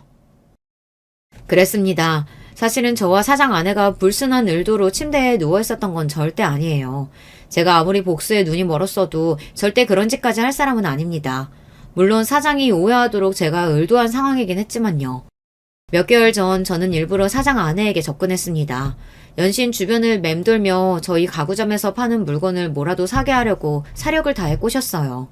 그래서 결국 매트리스를 하나 판매했습니다. 그리고 일부러 사장이 집에 들어오는 시간에 맞춰 매트리스 배달을 제가 직접 온 거예요. 그래서 사장이 왔을 때 뭔가 야릇한 상황을 보이게 하려고 제가 상황을 만든 겁니다. 역시나 사장은 제가 만든 덫에 그대로 걸린 거고요. 뭐야? 그럼 이 자식이 일부러 나 속인 거네? 내 입으로 바람 피운 거 불게 하려고? 너 이 자식 이리 와! 너 내가 가만 안 둬! 그랬습니다. 아내와 사장 새끼가 바람을 피운 거 제 입으로 발설 안 한다고 했지 본인이 말하는 것까지 제가 말릴 필요는 없으니까요. 가만 안 두면 뭘 가만 안 둬. 나한테는 위인이구만. 그리고 너 내 말 잘 들어. 앞으로 너는 네 손으로 아무것도 할 수 없을 거야. 지금 이 순간부터 네가 가지고 있는 건 내가 다시 다 뺏을 거니까. 이런 상황까지 예상한 건 아니었는데 그래도 그날만큼은 하늘이 제 편이었는지 저의 복수는 완벽했습니다. 알고 보니 사장이 운영하는 회사가 원래는 장인의 회사였더라고요. 결혼 전에는 쥐뿔도 없었다가 지금의 아내와 결혼하면서 회사도 물려받은 거고요. 그로부터 며칠 뒤 그 사장 새끼가 잘렸다는 이야기를 전해 들었습니다. 회사에서 쫓겨나기만 한 게 아니라 사장 아내와도 이혼 소송 중이라네요. 더군다나 더 대박인 것은 제 아내가 사장 아내에게 상간녀 소송까지 당했다는 겁니다. 고민 끝에 매트리스를 팔아서라도 사장 아내를 찾아가길 잘한 것 같아요. 저야 대단한 복수를 하고 싶어도 가진 게 없어서 할 수 있는 게 많지 않았었는데 사장 아내는 저와 달리 사장 새끼 정도는 가지고 놀 수 있을 정도로 능력이 있는 사람이라 한순간에 사장을 나락으로 떨어뜨렸더라고요. 사장 아내도 대단한 게 이혼 소송을 시작하자마자 지금까지 사장 새끼가 저지른 만행을 다 잡아 회사 사내 게시판에 공표하고 기자까지 불러 기사를 냈어요. 그동안 사장이 갑질을 하고 여자 직원들을 상대로 성적인 발언을 하거나 회식 때마다 추행한 사실까지 증거를 잡아 아예 매장을 시켜버렸어요. 전 아내도 마찬가지였습니다. 사장과 바람피운 강큰 상간녀라고 회사 사내 게시판에 직접 올렸더라고요. 망신도 그런 개망신이 없으니 당연히 아내도 회사를 그만뒀죠. 아내의 불륜 사실을 알고 나서 단 하루도 마음 놓고 잠든 적이 없었는데 요즘 저는 아주 두 다리 쭉 뻗고 잡니다. 제 가슴에 대못을 박은 연놈들이 다 망해버렸으면 좋겠다고 매일 생각했었는데 저의 바람대로 됐으니까요. 저는 최근 새로 이사도 하고 직장도 옮겼습니다. 아내와 이혼하면서 저에 대해서도 많이 돌아봤는데 지금까지 너무 남을 위해서만 살아왔다는 생각이 들더라고요. 지금부터라도 제가 하고 싶은 일을 하며 저를 돌보며 살고 싶다는 생각이 들었어요. 그래서 어린 시절 꿈이었던 영화사에 취직했어요. 물론 이 나이에 무슨 주책이냐고 하실 수도 있지만 저는 마치 20대로 돌아간 것처럼 새로운 마음으로 열심히 하고 있습니다. 지난 날은 다 잊고 새로운 출발을 하는 저를 위해 여러분께서 응원하는 댓글 많이 남겨주시길 바랍니다. 어디선가 저를 응원해주는 사람들이 있다고 생각하면 저에게 많은 힘이 될 것 같아요. 저의 막장 이야기 끝까지 들어주셔서 감사해요. 여러분의 가정은 언제나 편안하시길 바라겠습니다. 안녕하세요. 저는 서울에 살고 있는 50대 남자입니다. 제가 몇 년 전 겪었던 황당한 일을 좀 함께 이야기해보고 싶어서 사연을 보내드립니다. 저는 결혼을 좀 늦게 했습니다. 딱 40살 때 결혼을 했는데 좀 사정이 있었죠. 아내는 부끄럽지만 13살 연하의 아가씨였고요. 간호조무사로 일하다가 제가 병원에서 만나 호감이 생겨 결혼까지 하게 된 상황이었습니다. 물론 당시 아내도 27세나 되었으니 그리 어린 것은 아니었는데 저와의 나이 차이는 제법 났던 터라 친구들한테 도둑놈이라고 욕 꽤나 얻어먹었던 기억이 있네요. 그런데 사실상으로 저한테 그게 첫 결혼은 아니었고요. 물론 호적상으로는 첫 결혼이었습니다만 그 이전에 사실혼 관계인 사람이 있기는 했었습니다. 법적 결혼까지 가지는 못했지만요. 원래 20살 때 고등학교 졸업하고서 바로 취업해서 돈을 벌기 시작했었는데 그 시절에 만난 사람이었죠. 20 초반 애들이 뭘 알았겠습니까? 어린 나이에 눈 맞으니까 그냥 불장난처럼 시작해서 좋아 죽다가 생활이 힘들어지면서 끝난 그 정도의 일이었지요. 그때 같이 살던 사람이 동갑내기였는데 정말 너무너무 사사건건 싸워댔기 때문에 동갑이 좀 싫었습니다. 어느 정도는 나이 차이도 나고 조금 수더분한 사람이 좋다고 생각했었죠. 당시 첫사랑이었던 사실혼 상대자가 생활력도 좋고 영리한 사람이기는 했습니다만 그래서 더 많이 싸웠던 것도 있었거든요. 마음에 안 드는 것은 하나하나 그 자리에서 말을 해서 고치려고 드는 성격이었던 사람이라서요. 그리고 저는 어려서 부모님을 잃었고 동거녀는 어머니가 계셔서 그것 때문에 제가 자격지심도 좀 있었던 것 같았습니다. 동거녀가 자기 어머니 이야기를 꺼내면 이상하게 부하가 치밀고 화가 나서 말을 좀 심하게 하기도 했었거든요. 그래서 더 싸움이 격화되기도 했었죠. 제가 당시 동거녀에 비해 좀 스펙이 모자란 편이어서 이래저래 좀 의심도 하고 질투를 하기도 했고요. 한마디로 구속을 좀 했다고 할까요? 그래서 저는 20대 중후반쯤 갈라서고 나서 사람한테 질려버려서 한참이나 결혼에 관심을 두지 않았습니다. 사실혼이라고 해도 뭐 솔직히 말하면 동거였죠. 그런데 그 동거의 기억이 너무 안 좋다 보니 결혼도 피하게 되더군요. 그렇게 30대를 일만 하면서 지냈는데 워낙 열심히 일에 몰두해서인지 사업은 아주 잘 되었습니다. 사실 사업가로 치면 30대는 아주 젊은 나이지 않습니까? 그런데 그래도 꽤나 큰 사업체를 가지게 되었고 직원도 상당히 여러 거느리게 되었었죠. 하지만 일만 열심히 거의 중독자처럼 하신 분들 시간 지나면 몸과 마음 여기저기 고장나는 거 다들 아시죠? 저도 허리 쪽에 문제가 생겨서 병원을 열심히 다니기 시작했고 거기에서 20대 아내를 만났던 겁니다.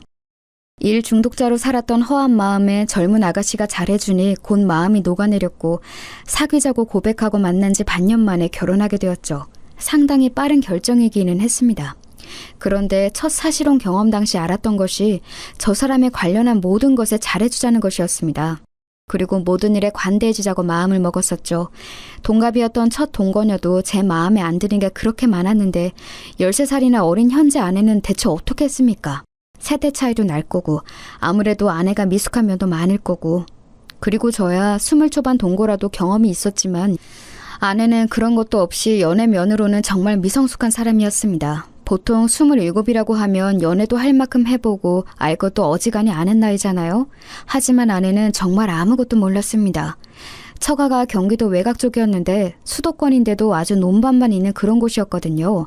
원래 그쪽에서 고등학교 다니고 졸업해서 곧장 취업을 했다고 하더군요. 사실 저도 고졸이고 사회에 일찍 나선 편이었지만 아내는 취업도 그냥 친척 회사에 해서 아무 사정을 몰랐다고 했습니다. 친척 아저씨가 시키는 것만 하고 그냥 대충 다녀도 조금이나 봐 월급이 따박따박 나왔으니 굳이 뭘 알지 않아도 괜찮았다고요. 그러다가 갑자기 서울 도심에서 생활하는 것에 관심이 생겨서 장모님을 졸라 간호조무사 자격증을 따고 서울로 올라온 지 1년 정도밖에 되지 않은 상황이었습니다. 남자라고는 사귈 만한 틈이 없었던 거죠. 회사에 다닐 때는 친척 아저씨가 지켜보고 있으니 연애가 시작될 리가 없었고 간호조무사 자격증을 따면서부터는 너무 바빴다고 하더라고요. 처가는 장모님 혼자서 계셔서 홀어머니로 아내를 키우셨고 그래서인지 가정생활에 대해서 아무것도 몰라서 제가 처음에 애를 좀 먹었습니다. 아니 가정생활만 모르면 괜찮은데 어느 정도 사회적인 상식도 사실 아는 게 별로 없더군요. 그래도 저는 생활 환경이 달라서 그런 거고 너무 어리고 순진한 사람이니 제가 잘해줘야 한다고 생각했습니다. 그래서 결혼 전에도 일부러 시간을 내서 처가에 내려가서 장모님을 뵙고 오고는 했었죠. 장모님은 나이 이르게 아내를 낳아서 저하고 나이 차이가 얼마 되지 않았어요.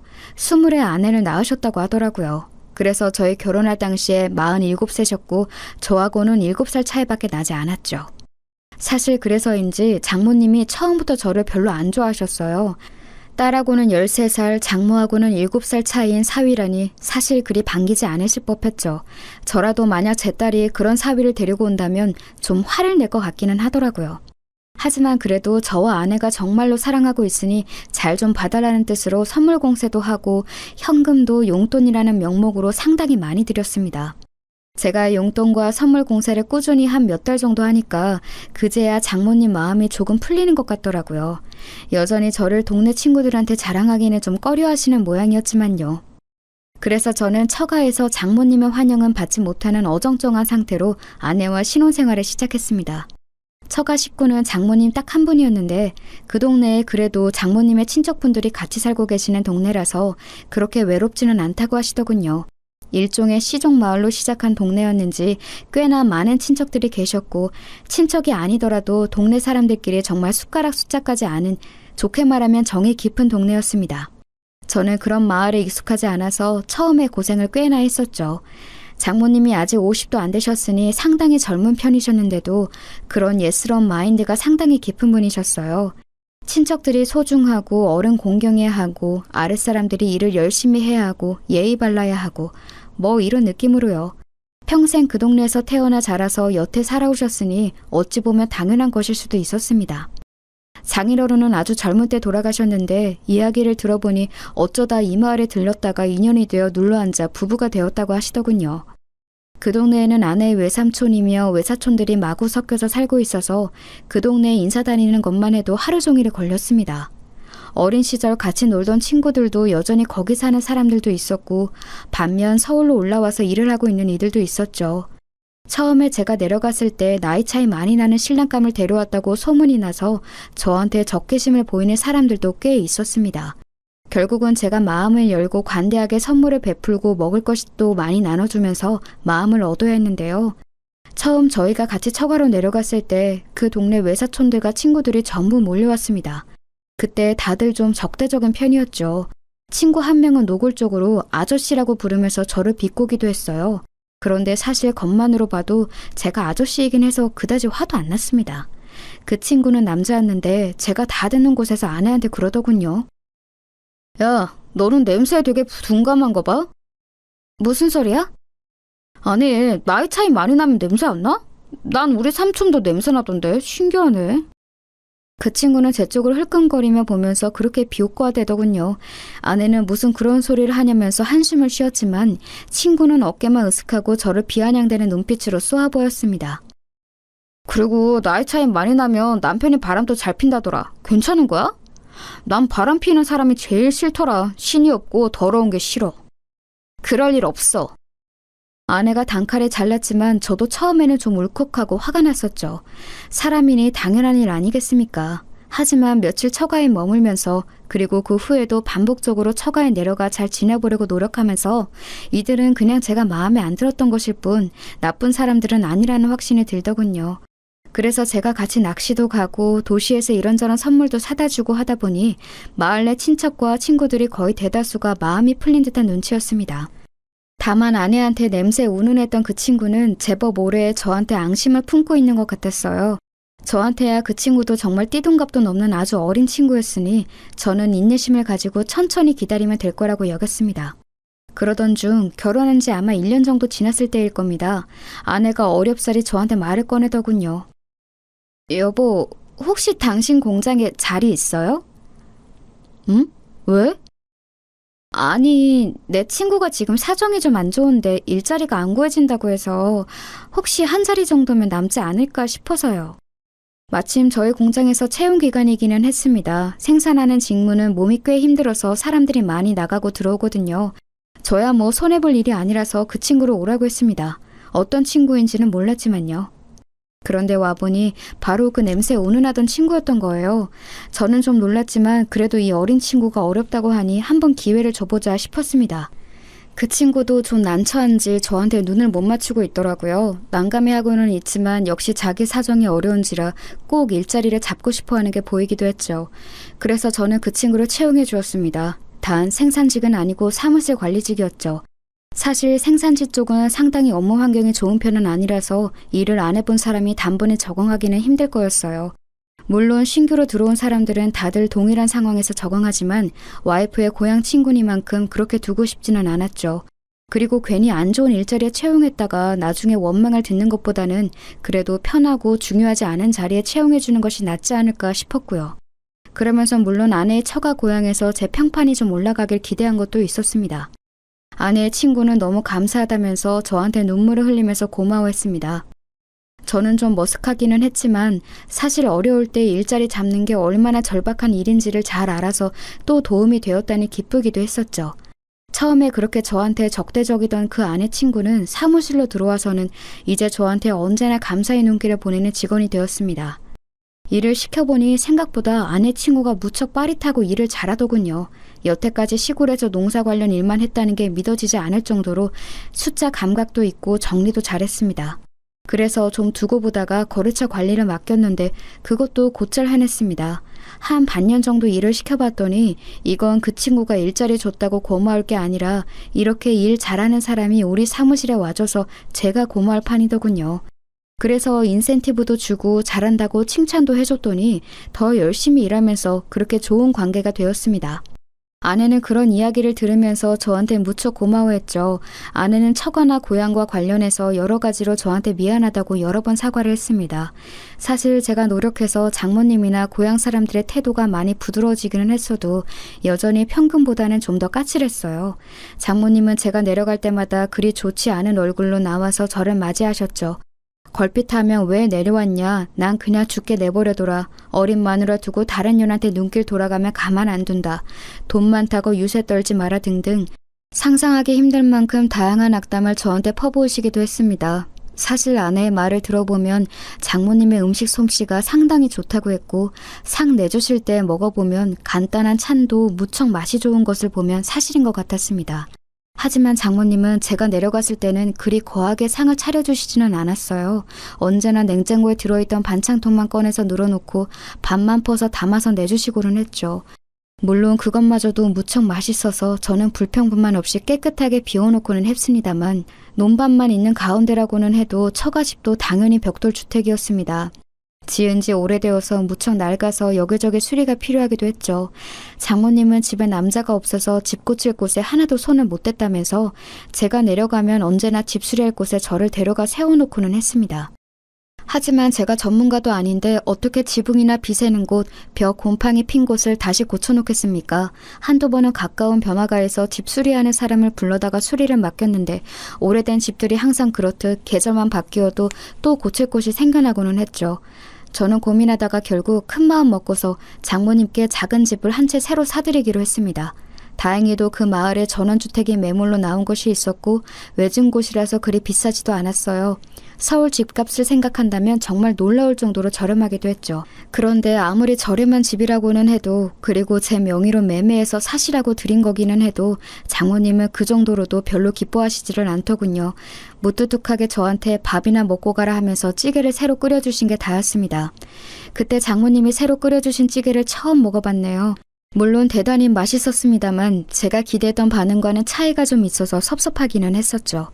아내는 제가 그 집을 매매해서 장모님께 사시라고 드리자 너무너무 기뻐했습니다. 장모님과는 달리 아내는 감정 표현이 풍부한 사람이었거든요. 그래서 저는 장모님 대신 뛸 듯이 기뻐하는 아내의 모습을 보면서 만족했습니다. 사실 제가 행복하게 해주고 싶은 사람은 어린 제 아내이지 장모님이나 아내의 고향 사람들이 아니니까요. 그래도 그때까지는 아내가 저한테 무척 잘해주고 행복한 나날이 이어졌습니다. 그런데 얼마 안 가서 좀 이상한 일들이 일어나기 시작했죠. 저는 공장을 돌리는 사업을 하고 있어서 공장이 위치해 있는 외곽 지역으로 자주 출장을 나갔습니다. 보통은 바로 집으로 돌아오고는 하지만 거래처에서 사안이 급한 주문이 들어올 때는 직접 직원들을 데리고 밤샘 작업을 감독할 때도 있었죠. 공장장으로는 가끔 말을 안 듣는 사람들도 있어서요. 저희가 원자재를 수급해서 오는 거래처 관리도 당연히 해야 했습니다. 그런데 원자재 공급해주는 거래처 중에 좀 사정이 딱한 분이 한 분 있었거든요. 그분은 법인도 아니고 개인 사업자였는데 원래는 개인 사업자하고 불안정해서 가능하면 거래 안 하려고 하는데 그분이 약간 집안 사정도 힘드시고 아내도 사별했다고 해서 제가 안타까운 마음에 좋은 가격으로 거래를 하고 있었습니다. 거래처 그분은 절 만나면 언제나 무척 고마워하면서 허리를 숙였고 힘든 사정에도 열심히 일하시는 그분이 안타까워져서 저는 언제나 밥과 술을 사면서 같이 이야기꽃을 피우고는 했거든요. 그분하고는 그래서 거의 친구처럼 지내고 있었습니다. 나이도 거의 비슷했고요. 그 거래처하고는 같이 술을 마시면 항상 시간이 늦어져서 공장에서 자고 가는 일도 부지기수였어요. 그런데 그렇게 제가 공장에서 자고 집에 들어가던 어느 날이었습니다. 원래는 제가 그 다음 날도 공장에서 일하고서 오후 늦게쯤 들어가는 게 보통이었습니다만 그날은 어쩐지 너무 피곤하고 목도 아파서 곧장 집으로 향했어요. 그러니까 오전 중에 집에 들어가게 된 거였죠.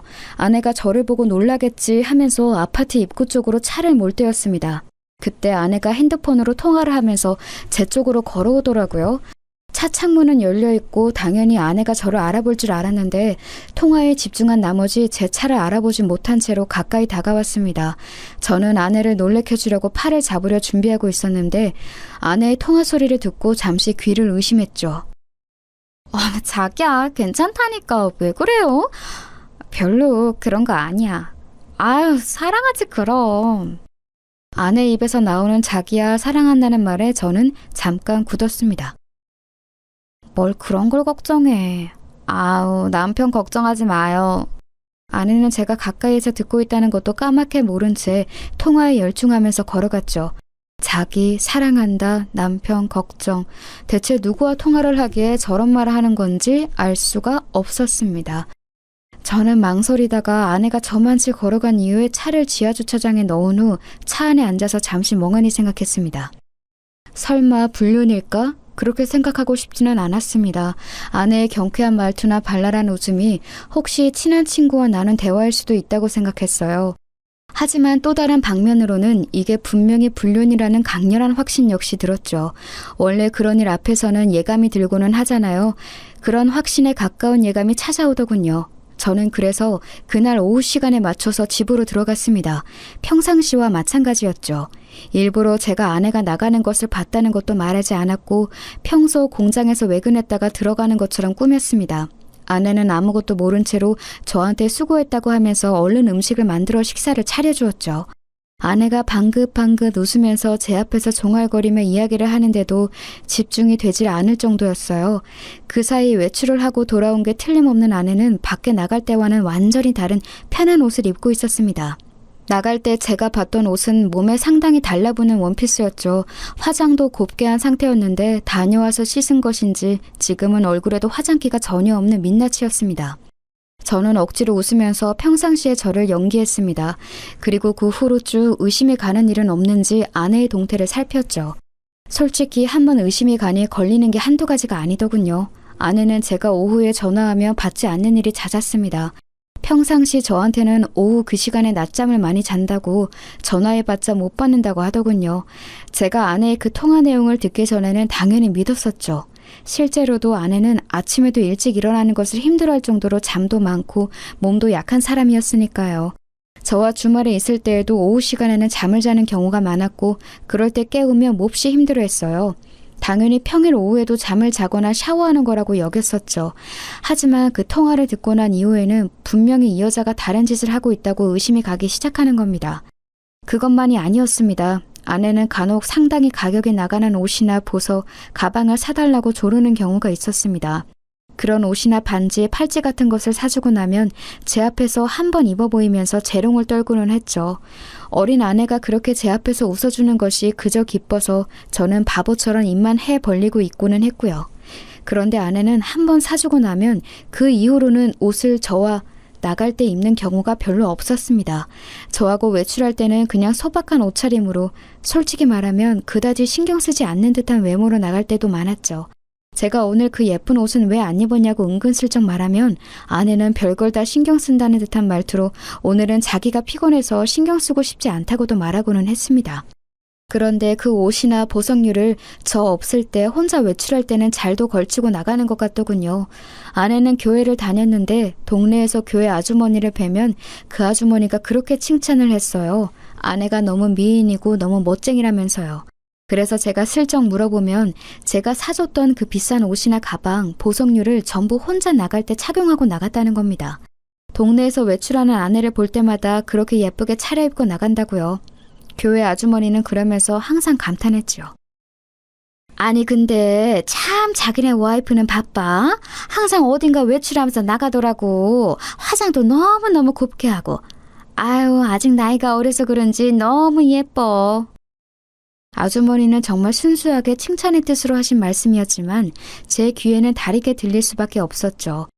저하고 나갈 때는 화장 하나 하는 것도 귀찮다고 했던 사람이 혼자 외출할 때는 갑자기 온갖 옷이며 치장을 다 하고서 나간다는 건 어딘가 이상한 일 아니겠습니까? 그러면서 저도 점차 집에 들어가기 싫어져서 공장에서 머무는 시간이 길어졌습니다. 공장 뒤에 딸린 방에서 자는 일이 잦아졌는데 아내는 처음에는 그런 제게 불평하는 척이라도 하더니 점차 그런 일도 없어지더군요. 도리어 먼저 오늘 자고 와? 미리 말해줘. 저녁 준비할지 안 할지 정하게 라고 하면서 물어보기까지 했습니다. 사실 아내의 식사 준비에 대해서도 할 말이 많은데요. 아내는 결혼 후 얼마간은 정말 열과 성을 다해서 식사를 준비해주고는 했습니다. 하지만 시간이 지나면서 점점 더 부실해지기 시작해서 나중에는 햇반에 스팸 구운 것, 김치와 김 정도만 올라오는 경우도 많았죠. 하지만 저는 어쨌든 아내도 자기 생활이 있을 거라고 여겨서 문제 삼지 않았습니다. 아내도 일하기 싫을 때가 있을 거고 가정주부이니만큼 자기가 알아서 스케줄 조절을 하고 싶을 테니까요. 얼마 지나면 다시 잘해주겠지 하고 기대하면서 그냥 아무 말도 하지 않고 나와서 밥을 사 먹고는 했습니다. 그런데 이제는 아예 제가 집에 안 들어가는 것을 좋아하는 눈치더군요. 저도 한껏 경계하면서 의심하던 시기였기 때문에 이제 아내의 분위기를 전부 알고 있었습니다. 솔직히 공장 방에서 자면서도 고민이 너무 많이 되더군요. 대체 이 상황을 어떻게 타개해야 할지 아내의 불륜이 확실한 것 같은데 그 정황을 어디서부터 어떻게 캐리해야 할지 알 수가 없었습니다. 대뜸 아내한테 대놓고 너 남자 만나지? 라고 묻는다고 해서 술술 털어놓을 리가 없지 않겠습니까? 평범한 생활을 하던 사람이 갑자기 미행이나 신문기술이 생길 리도 없고요. 정말 한참이나 고민하면서 거의 한 달 이상 공장에서 생활하다시피 하던 중 공장 사무실 직원이 저한테 좀 걱정을 하더군요. 바로 아내의 그 고향 친구였습니다. 사장님, 진짜 걱정돼서 엿듣는 건데 괜찮으신 거죠?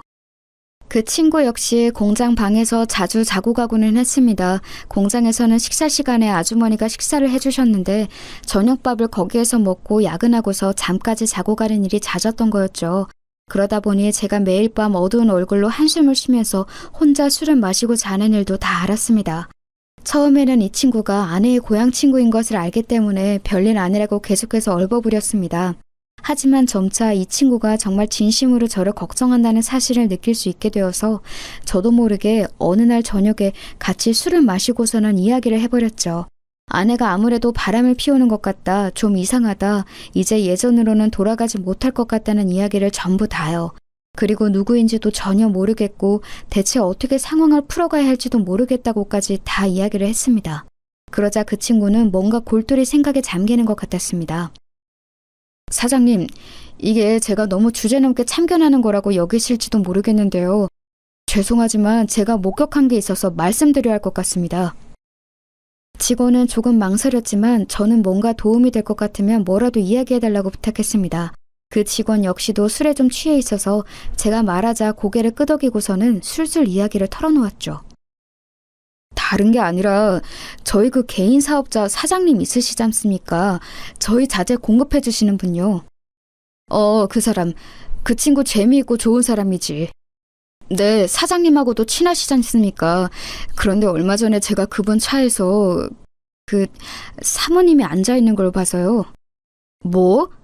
저는 너무 놀라서 눈을 크게 떴습니다. 그 직원은 아내의 고향 친구이기도 하기 때문에 아내를 잘못 볼 리가 없었죠. 직원은 뭔가 잘못 말이나 싶은 얼굴이었지만 어쨌든 꺼낸 이야기 때문인지 끝까지 전부 이야기를 했습니다. 사실 저희 공장이 조금 외진 곳에 있지 않습니까? 그 거래처 사장님이 차 타고 오실 때는 분명히 혼자였거든요. 저는 그분이 격리과장님하고 이야기하시는 거 보고서 점심시간 되었길래 저쪽 카페, 차로 한 10분 거리의 카페에 갔었어요. 그런데 2층에 올라가서 잠깐 앉아 있었는데 이야기가 다 끝났는지 그 사장님이 카페에 차를 대고서 커피를 테이크아웃 해가시더군요. 그리고 그 차 창문이 열려있는 사이로 사모님이 보였고요.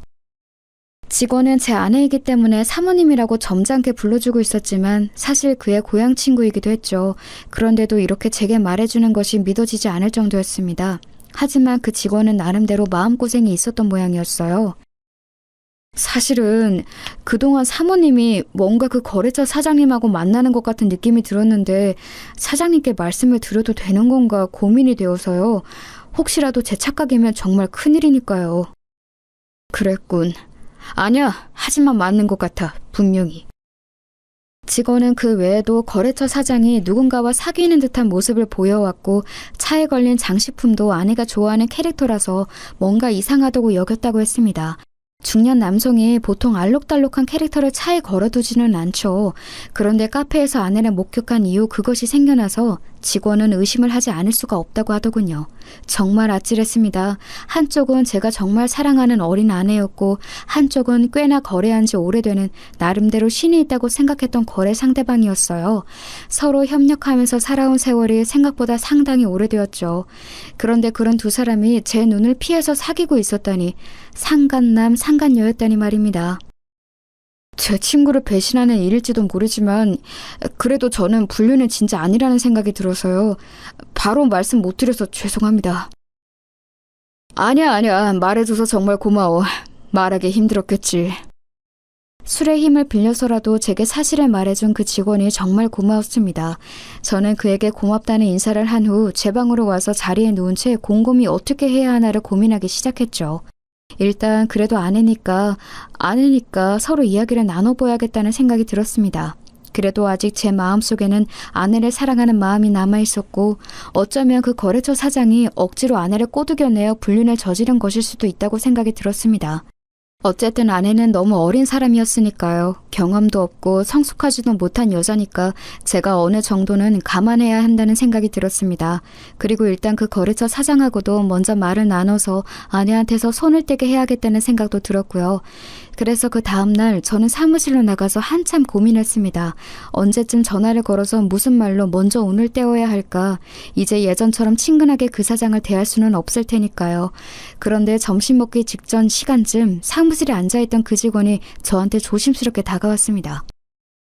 저 사장님, 오늘 자재 수급 때문에 거래처 사장님께 전화를 했는데 오늘은 미팅 오시기 힘드시다고 합니다. 시골 내려가셔야 한다고 해서.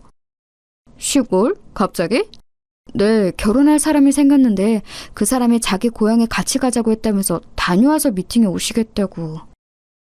직원은 조심스레 그 사장이 내려간 곳이 자신의 고향과 같은 지역이라고 전했습니다. 직원은 아내와 동양 친구였으니 당연히 아내의 친정, 즉 처가가 있는 곳이었죠. 저는 정말 머리가 띵해지더군요. 불륜도 모자라 이제 아예 고향까지 데리고 가는 것인가 싶어서요. 그리고 직원이 전한 말은 더 충격이었습니다. 꼭 정말로 결혼 준비라도 하는 것처럼 말씀하시더라고요. 저는 그냥 하시는 말씀인가 했는데 처가 장모님께 인사드리러 가는 거라면서 여러 가지로 준비한다고 간다고. 이건 아직 비밀이라면서 주변에는 말하지 말라고도 하셨는데요. 다녀와서 사장님께 인사도 따로 드리겠다면서 아주 즐거워하셨습니다. 맙소사 소리가 저절로 나왔습니다. 저는 눈앞이 아찔해져서 한참이나 머리를 숙이고 이마를 짚고 있었어요. 직원은 걱정스러운 눈초리를 하고 있었지만 저는 손을 저어서 괜찮다고 가보라고 했습니다. 속이 뒤집히는 것 같았어요. 제가 제일 사랑하던 아내와 그래도 믿고 신뢰하던 거래처 사장이 불륜관계라니.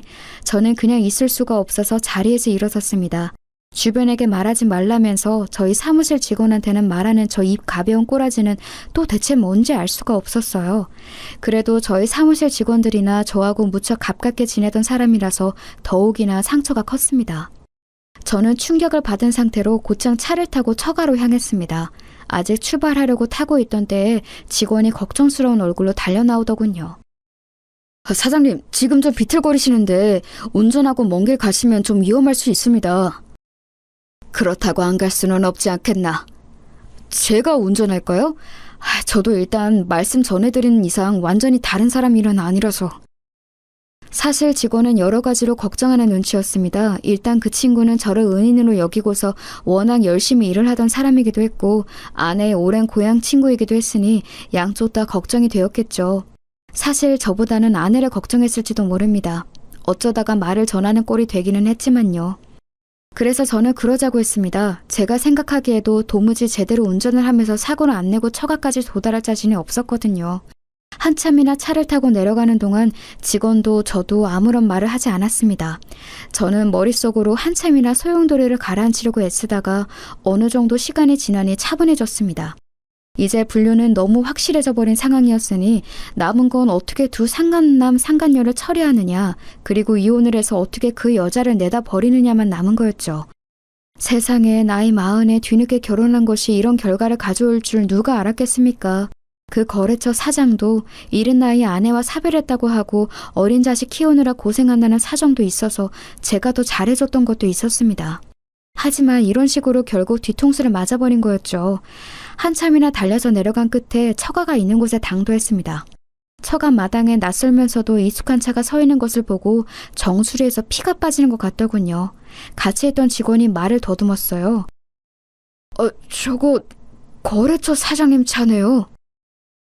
알고는 있지만 그래도 눈으로 확인하는 건 또 완전히 다른 일입니다. 장모님이 사시는 집이기는 해도 일단 제 명의로 매매한 곳이기 때문에 저한테도 열쇠가 있기는 했죠. 비밀번호를 눌러서 들어가는 잠금장치인데 대면 열리는 종류의 전자열쇠 말입니다. 그래서 저는 그 열쇠를 대고서 곧장 아무런 사전 경고도 없이 집 안으로 들어갔습니다. 아니나 다를까 현관에도 남자의 신발이 놓여 있었습니다.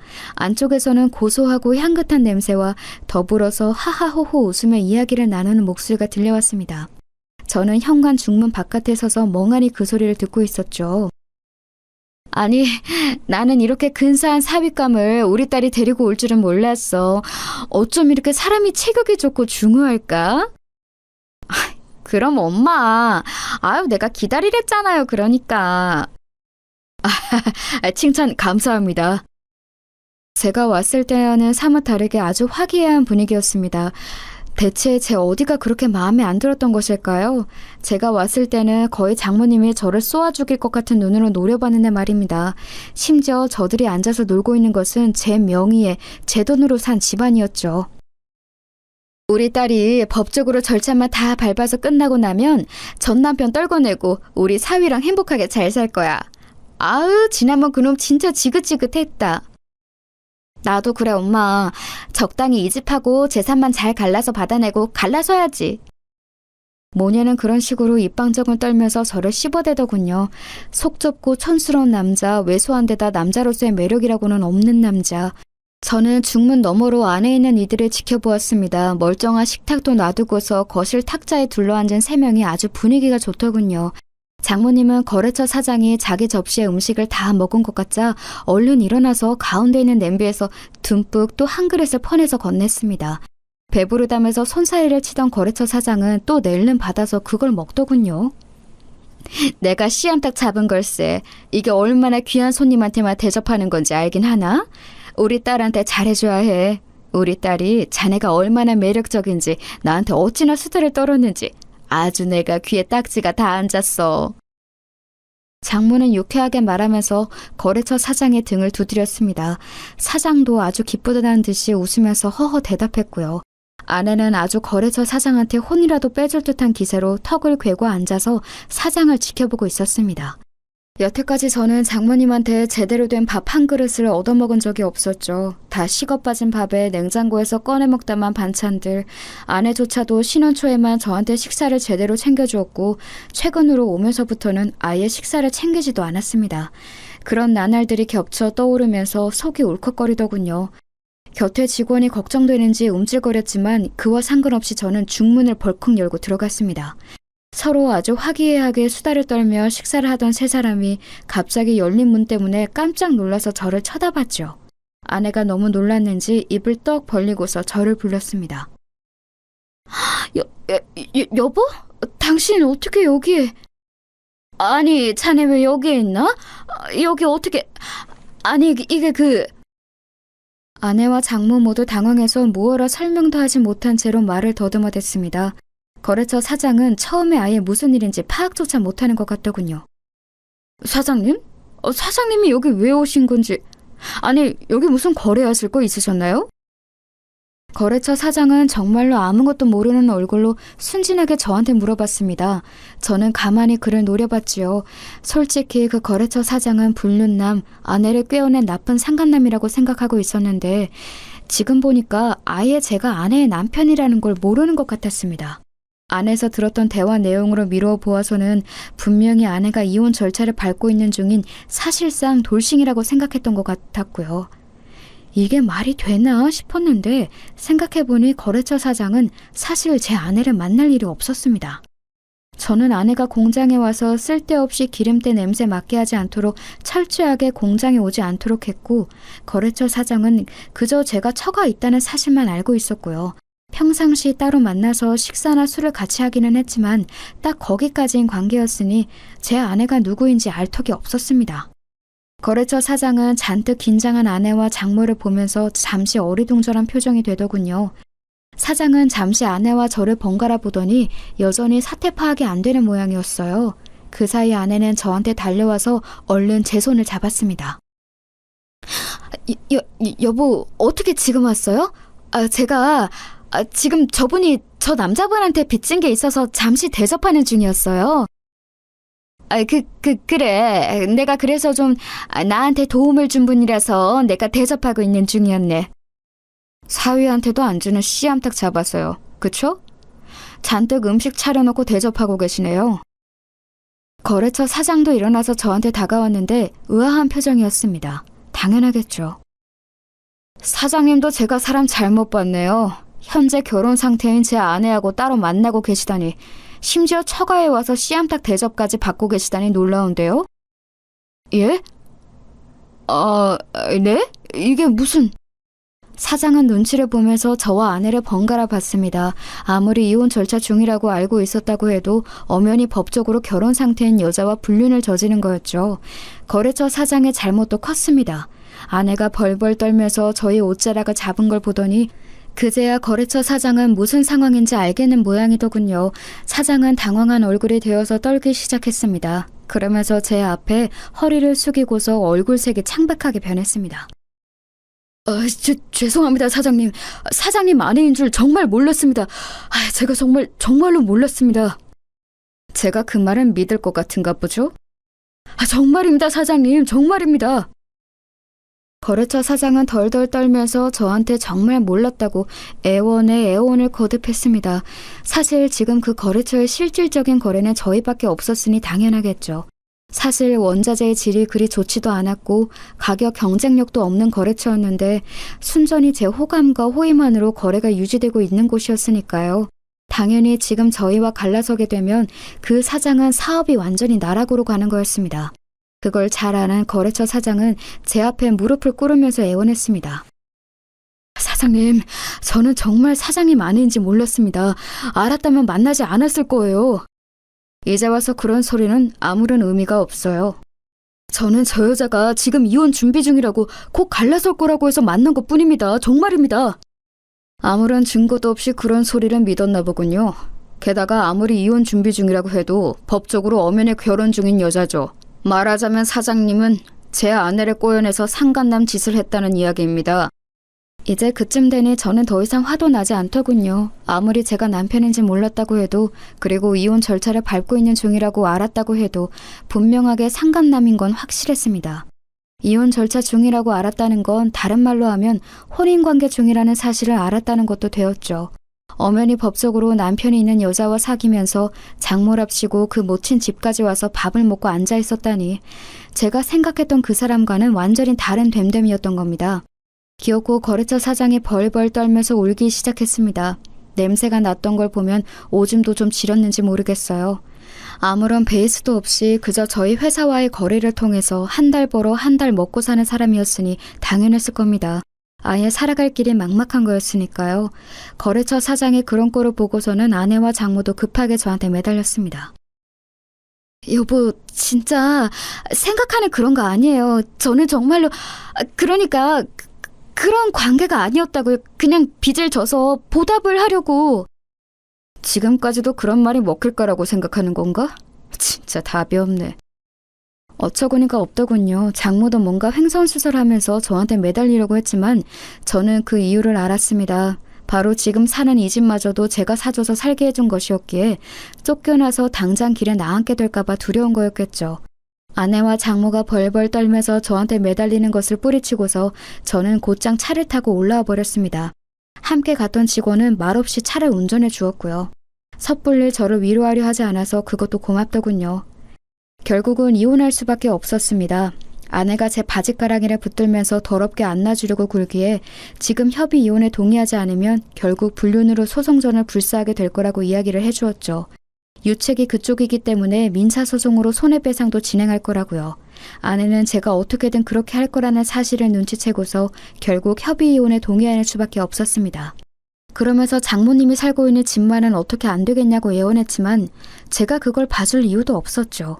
당장 나가라고 하고서 집이 비워지자마자 다른 사람한테 팔아버렸어요. 순순히 나가면 제가 나중에 사정을 봐줘서 다시 들어오라고 해줄 거라고 생각했던지 제가 팔아버린 걸 알자마자 저한테 전화해서 난리를 치더군요. 물론 제가 그 꼴을 그냥 두고 볼 이유도 없었습니다. 다시 한번 이런 전화를 하면 경찰에 신고할 거라고 알려준 뒤에 전화를 차단해버렸죠. 당연히 거래처 사장도 거래를 끊어버렸고요. 그 사장에게 손해배상을 걸어버릴까 했지만 귀찮아서 안 했습니다. 어차피 긁어낼 수 있는 위자료도 얼마 없을 만큼 가난한 인간이었던지라 아마 저희와의 거래가 끊겨서 그대로 나앉았을 거예요. 대신 아내의 고향 친구였던 직원은 승진해서 직급을 높여주었습니다. 그 친구만큼은 이번 사태에서 제 편에 서주었던 사람이었으니까요. 나름의 고마움의 표현이었습니다. 이렇게 갈라서고 나서 저는 여태까지 혼자 지내고 있습니다. 더 이상은 어떤 여자도 믿지 못할 정도로 상처받았기 때문에 연애는 해도 결혼은 더 이상 하고 싶은 마음이 들지 않네요. 여러분도 배우자를 너무 믿지 마시기 바랍니다.